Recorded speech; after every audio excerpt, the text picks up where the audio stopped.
Exam Part 2. Guards. It never said, you can't talk to each other. Once the others realized it was allowed, they all started talking too, and they began brainstorming. Why is the test paper blank? Then Lisa stood up. She said, what if the paper is made with some kind of chemical? Maybe the question only appears under certain light. Everyone thought she might be right, so they held the paper close to the ceiling lights. But nothing happened. Then Mike said, maybe it needs special light, like UV or infrared. But there wasn't any of that in the room. At the same time, a blonde woman noticed something on the wall, emergency lights. To test the theory, they smashed one of the lights, and seconds later, a blue emergency light turned on. They thought, this is it, now we'll see the question. But after testing, the paper was still completely blank.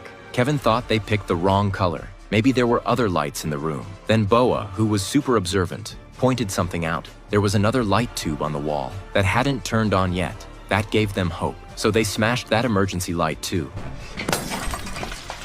And the room lit up with a warm yellow glow. But sadly, the paper still didn't change. And then they noticed Paul. Since the moment they entered the room, Paul hadn't stood up even once. So they asked him why. Paul looked at them and said something strange.